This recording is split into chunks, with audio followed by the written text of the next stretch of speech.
Hello everyone, welcome to my channel guys. कैसी हैं beautiful ladies? मैं अच्छी हूँ एंड आई होप आप सब भी अच्छी होंगी। एंड आज का जो टॉपिक है ये बहुत ज़्यादा नॉलेजेबल टॉपिक है। ऐसा विषय है जिसपे कि कोई जल्दी बात नहीं करना चाहता है, ना पेरेंट्स ध्यान देते हैं ना बच्चे ध्यान देते हैं, बट ये बहुत ज़्यादा इम्पोर्टेंट टॉपिक है और इसके बारे में आपको जानकारी बेहद ज़्यादा ज़रूरी है। सैनिटरी पैड, इसके बारे में आप सबने सुना होगा और बहुत सारे लोगों ने नहीं भी सुना है। जैसे WHO के जो शोध हुई थी उसमें पता चला कि 79% लेडीज अभी भी सैनिटरी पैड नहीं जानती है कि क्या होता है और आज भी वो कपड़ा यूज कर रही है, जिसकी वजह से उनके रिप्रोडक्टिव ऑर्गन्स पे, इनफैक्ट यूट्रस में बहुत सारी डिजीज बीमारियां पैदा हो रही है और वो आपके बच्चा ना होने का एक बहुत गंभीर कारण भी बनते जा रहा है। तो आज हम इस विषय में बहुत डिटेलिंग में बात करेंगे, तो इसीलिए आप वीडियो को पूरा देखिएगा और अच्छा लगे तो सब्सक्राइब, और उससे भी ज़्यादा इम्पोर्टेंट है कि शेयर ज़रूर कीजिएगा। ये वीडियो हर किसी के लिए, हर किसी को जानना बेहद ज़रूरी है। तो ऐसा करते हैं, बिना देरी के हम अपने वीडियो को स्टार्ट कर लेते हैं। सबसे पहले आज हम बात करते हैं कि सैनिटरी पैड के बारे में। सैनिटरी पैड का इस्तेमाल पहले तो कैसे करना है, अगर हम गलत इस्तेमाल इसका करते हैं तो इससे हमको क्या क्या गंभीर बीमारियां हो सकती हैं, इसके बारे में आज हम जानेंगे। तो सैनिटरी पैड आपको मार्केट में हर तरह के ब्रांड के मिल जाएंगे और सैनिटरी पैड को जब आप इस्तेमाल करिएगा तो वो आपको हर साइज में मिल जाएगा, large, small, XL, double XL, हर तरह के साइज में। जैसे कि मेरे पास ये है वो एक्सेल साइज में है। ये सैनिटरी पैड मैंने स्पेशली आज आप लोगों को दिखाने के लिए ही खरीदा है। तो ये जो पैड है, इस तरीके का पैड आपको मार्केट में बहुत इजी वे में अवेलेबल हो जाएगा। जैसे कि मैंने इसको खोला हुआ है, ये इस तरह का पैड आपको मिलेगा, है ना, इस तरह का पैड मिलेगा। और ये पैड में जो है इस तरह की स्टिक्स लगी हुई होगी। ये स्टिक को आपको इसको इस तरीके से खोलना है और इसको अपनी जो अंडरगारमेंट से पेंटी है आपको उसमें इसको स्टिच करना है, फिक्स करना है। बहुत सारी महिलाओं को पता नहीं होता है, वो सैनिटरी पैड निकालती है और पेंटी पे डायरेक्ट डाल देती है, जिससे कि ना ये फिक्स होता है। इनफैक्ट जो उनका ब्लड फ्लो यूट्रस से हो रहा है वो पेंटी में भी गिर जाता है और कपड़ों में बहुत जगह दाग धब्बे भी लग जाते हैं, और जिससे उनके जंगनांग, जो जांग बोलते हैं, वहां पर उनकी जो है इचिंग की प्रॉब्लम होनी चालू हो जाती है, खुरदरा होने लगता है, रेडनेस आने लगती है। सबसे पहले हम जानेंगे कि इसको इस्तेमाल करने के लिए हमको क्या करना है। सबसे पहले जब आपको पीरियड्स आने वाला हो या आ गया हो तो आपको सबसे पहले इसको इस्तेमाल करने से पहले आपके हैंड को बहुत अच्छे से आपको वॉश कर लेना है। आपका हैंड बिल्कुल भी गंदा नहीं होना चाहिए। मैं भी अभी हैंड वॉश करके बैठी हूँ यहाँ पे। तो आपको हैंड वॉश कर लेना चाहिए बिल्कुल अच्छी तरीके से, और आपका हाथ जो है वो सूखा हुआ होना चाहिए।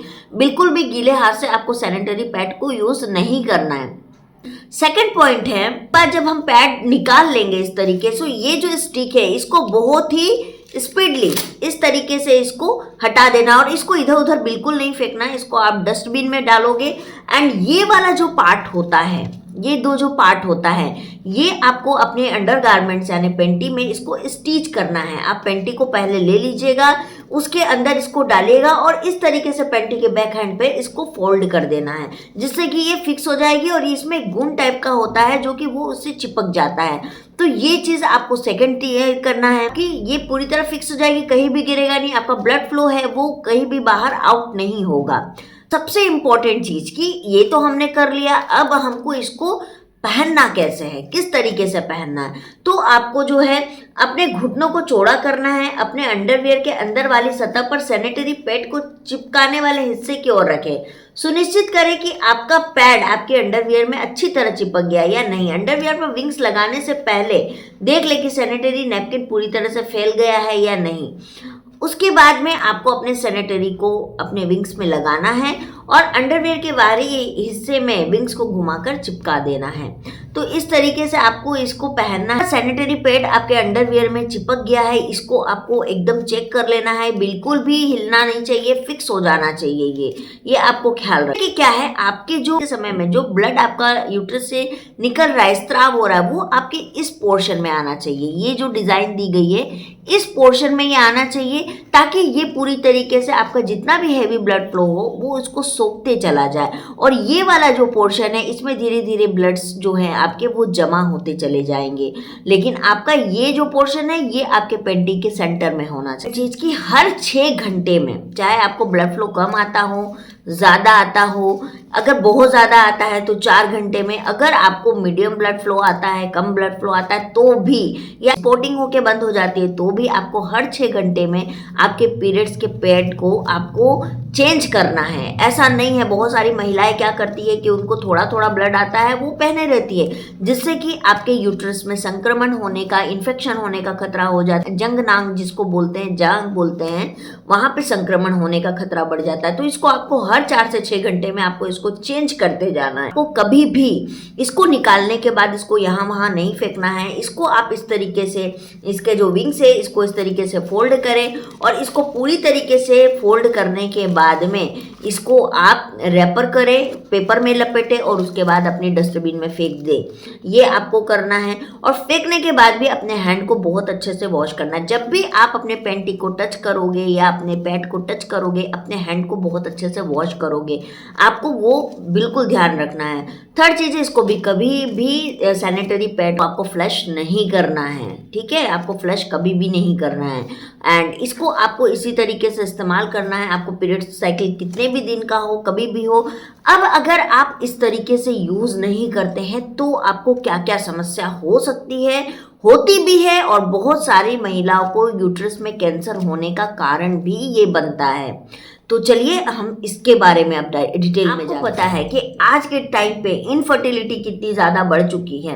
क्यों? क्योंकि जब हमें जब भी जिस भी एज में हमें जब पहला मासिक धर्म आता है तो पहले क्या होता था कि पेरेंट्स बात करने से हिचकिचाते थे बच्चों से, एंड बच्चों को पता ही नहीं है कि उनको हो क्या रहा है और ये मासिक धर्म आना क्यों जरूरी है, इसमें किस तरीके से साफ सफाई रखी जाती, किस तरीके से रख रखाव रखा जाता है, ये बताना एक पेरेंट्स की ड्यूटी होती है। लेकिन पेरेंट्स कब बताएंगे? जब उनको भी सही तरीके से पता हो।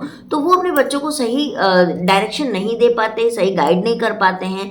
तो इसको अगर आप सही तरीके से इस्तेमाल नहीं करते हैं तो इससे बहुत सारी बीमारियां होती हैं, जिसको हम जेनिटल कैंसर भी बोलते हैं। आप चेंज नहीं करते हैं, लंबे समय तक अपनी पेंटी के अंदर रखते हैं, उसमें ब्लड फ्लो हो रहा है, नहीं भी हो रहा है तो भी वो जगह आपकी गीली पड़ी है, नमी वाली जगह है, जहाँ भी नमी वाली जगह होती है आपको पता है वहाँ संक्रमण पैदा होते हैं, और ये बहुत बड़ा रीज़न बनता है जेनिटल कैंसर होने का आपके उस साइड में। तो इसीलिए आपको सबसे पहले पैड इस्तेमाल करें, आप अपने पैड को चेंज करते रहे हर 4 से 6 घंटे। एक चीज़ और बता दूं कि ये जो सैनिटरी पैड है इसमें डाइऑक्सिन नामक एक रसायन है, केमिकल कंपोजिशन इस्तेमाल किया जाता है। सैनिटरी पैड को ब्लीच की तरह इस्तेमाल करने के लिए किया जाता है। ऑक्सीन शरीर के लिए बहुत खतरनाक होता है, लेकिन अगर आप उसका इस्तेमाल कम समय के लिए कर रहे हैं तो ये आपको नुकसान नहीं करता। लेकिन यही अगर आप पैड चेंज नहीं करते, इसको लंबे समय तक इस्तेमाल करते हैं तो ये आपके लिए बहुत खतरनाक साबित होता है। सैनिटरी पैड को बनाने के लिए कीटनाशक जो केमिकल्स होते हैं उनका इस्तेमाल किया जाता है। कॉटन में अक्सर कुछ कीटनाशक होते हैं जो किसानों द्वारा खेती में छिड़काव करने के लिए इस्तेमाल किया जाता है, वो सैनिटरी पैड में इस्तेमाल किया जाता है।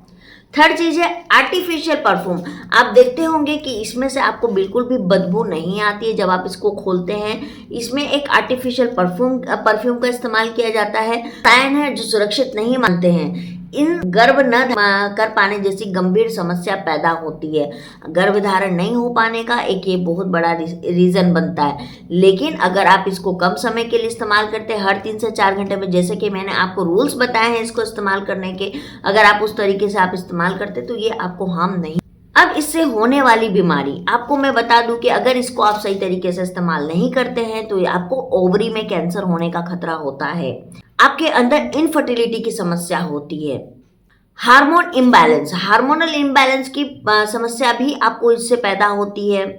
चौथा है चकते, जिसको हम स्किन डिजीज में काउंट करते हैं। चकते हो जाना यानी रेडनेस हो जाना, रेडिश हो जाना, जांघ के आसपास भी जहाँ भी नमी होती है वहाँ संक्रमण पैदा होते हैं, और संक्रमण जो होते हैं जिसके हम बैक्टीरिया बोलते हैं वो हमें वहाँ पे चकते यानी रेडनेस लाने का काम करती है, जो कि आपको इससे बहुत ज़्यादा इचिंग होगी, जलन होगा। तो इसीलिए आपको ये चीज़ ध्यान में रखनी है।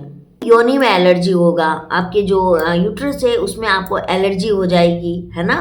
यूट्रस में स्वेलिंग होने की खतरा बढ़ जाता है। ये भी पेल्विक एरिया में सूजन, आपको पेल्विक एरिया में सूजन हो सकता है, मतलब वो इन्फेक्शन जो है वो आपके इंटरनल जाता है और आपको इंटरनल जो आपके ऑर्गन्स है या जितने रिप्रोडक्टिव सिस्टम के ऑर्गन्स है उसको ये हार्म करना स्टार्ट कर देता है। थायराइड की खराबी, थायराइड ग्रंथि का जो ऊपर नीचे होना या उसकी खराबी होने का रीजन एक ये भी बनता है। साथ ही साथ एंडोमेट्रियोसिस की जो लाइनिंग है उसमें जो खतरा पैदा होता है वो भी ये आपको देने का काम करता है। तो आपको समझ में आया होगा, आई थिंक सो, कि सैनिटरी पैड का इस्तेमाल सही तरीके से करना कितना ज़रूरी है। और अब से आप जब भी सैनिटरी पैड का इस्तेमाल करोगे आप हैंड को बहुत अच्छे से वॉश करोगे एंड आप इस पैड को जो है इधर उधर बिल्कुल भी नहीं फेंकोगे, ना जलाना है, ना कपड़े में ना धोना है। ना गवर्नमेंट हॉस्पिटल में थी, बहुत सारी महिलाएं पैसे ना होने की वजह से इस सैनिटरी पैड को एक बार इस्तेमाल करने के बाद धो लेती थी और उसके बाद वापस इस्तेमाल करती थी, लेकिन ये धोने वाली चीज़ नहीं है। इसका इस्तेमाल आपको दोबारा नहीं करना है किसी भी हालत में।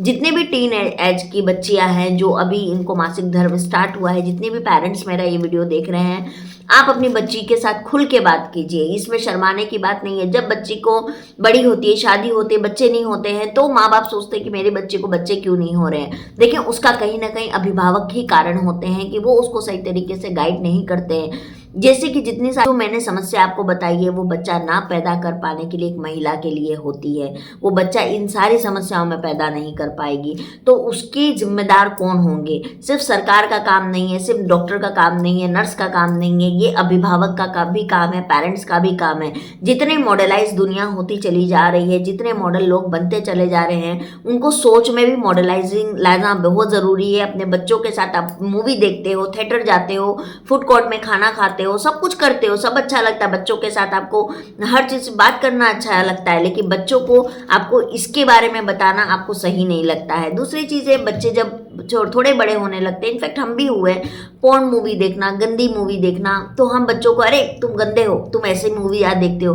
वो क्यों देख रहा है वो तो समझ ही रहा है। सेक्सुअल हार्मोन जब जनरेट होता है तो जो भी व्यक्ति हो वो तरह के सिम्टम्स उससे देखने मिलते हैं। तो आपका एक अभिभावक होने के नाते आपका फर्ज बनता है, आपकी ड्यूटी बनती है कि आप बच्चों को ये चीज़ को गाइड करो। एंड साथ ही साथ अगर आपको भी बच्चे नहीं हो रहे हैं तो ये आपकी इनफर्टिलिटी का एक बहुत बड़ा रीज़न होता है। कहीं आप ये गलती तो नहीं कर रहे थे इतने साल से, इसको ज़रूर नोटिस कीजिएगा और इस चीज़ को आप बदलाव करने की कोशिश कीजिएगा। अगर ये गलती आपने करते आए हो तो जो भी गायनोकोलॉजिस्ट को आप दिखा रहे हैं आप उनसे ज़रूर ये शेयर कीजिएगा कि मैम हम ये इतने टाइम से ये गलती करते आ रहे हैं, अब हमको क्या करना है आप बताइए। क्योंकि बहुत सारी महिलाएं जिनको अनएक्सप्लेन्ड इनफर्टिलिटी की समस्या होती है, वो महिलाएं एक्चुअली उनको पता नहीं होता है कि वो गर्भधारण कर क्यों नहीं पा रही है। और गर्भधारण ना कर पाने की बहुत बार कोई बहुत बड़ी वजह नहीं होती है, बहुत छोटी छोटी वजह जो होती है वो भी इसका कारण बनती है। तो आपको ये चीज़ ध्यान रखना। बहुत सारी महिलाएं क्या करती है कि जब उनको पीरियड्स होता है वो क्लीनिंग नहीं रखती, अपने शरीर का क्लीनिंग नहीं रखती है, डेली नहाती नहीं है, अपनी पेंटीज चेंज नहीं करती हैं, है ना, उस जगह को क्लीन नहीं करती है। तो आपको करना है, आपको हमेशा जब भी आप टॉयलेट जाते हो, वॉशरूम जाते हो, तो आपको आपकी यूट्रस साइड पानी से वॉश करना है। एंड कभी भी वहाँ पे सोप साबुन का इस्तेमाल ना करें, पानी से वॉश करें। उसका एक इंटीमेट वाला आता है, लिक्विड आता है, आप वो भी मार्केट से खरीद सकती है या अपने गायनोकोलॉजिस्ट से बोल के, जिसको आप वीक में एक बार डाल के वो ड्रॉप डाल के आप उसको क्लीन कर सकते हो, जिससे आपको कभी भी बैक्टीरियल इन्फेक्शन का खतरा नहीं होगा। सेकेंड चीज़, जब भी आप यूट्रस जाके आते हो आप पानी से वॉश कर लेते हो तो आपको उसको हमेशा कॉटन के कपड़े से अपने स्किन को, अपने यूट्रस साइड को आपको हमेशा ड्राई करना है, सुखाना है, पोंछना है, ताकि वो जगह में नमी ना रहे और आपको कोई भी बैक्टीरियल इन्फेक्शन का खतरा ना रहे, जिसको हम यूटीआई इन्फेक्शन बोलते हैं। तो ये रीज़न होते हैं। तो आई होप आपको मेरा आज का वीडियो समझ में आया होगा। एंड अगर आया हो तो प्लीज़ लाइक, सब्सक्राइब और शेयर ज़रूर कर दें। आपको बहुत बार हमको बड़ी बड़ी चीज़ें के पीछे हम भाग जाते हैं और छोटी छोटी चीज़ों के प्रति हम ध्यान ही नहीं देते, लेकिन रीज़न हमेशा छोटे से स्टार्ट होता है। एक ही बार कोई भी चीज़ बड़ी नहीं होती है। जैसे कैंसर की शुरुआत होती है तो वो डायरेक्ट कैंसर नहीं हो जाती है, वो छोटी सी टिश्यू बनती है ना, गांठें बनती है, उसके बाद वो ट्यूमर बनता है, उसके बाद वो कैंसर बनता है। तो उसका एक प्रोसेस है। बिल्कुल इसी तरीके से इनफर्टिलिटी का, इन्फेक्शंस का एक प्रोसेस होता है। तो आपको इन चीज़ों पर ध्यान देने की बेहद ज़रूरी है। हमेशा क्लीनिंग पर बहुत ज़्यादा ध्यान दीजिए, ये आपके बांझपन का एक बहुत बड़ा कारण बन सकता है। तो चलिए मैं मिलती हूँ आप लोगों से बहुत जल्दी एक नए वीडियो के साथ, एक नए टॉपिक के साथ। तब तक के लिए बाय बाय गाइस, अच्छे से रहिए, प्यार बांटिए, और हाँ जो मैंने आपको बताया है आप लोग उसको ज़रूर फॉलो कीजिए। Bye bye.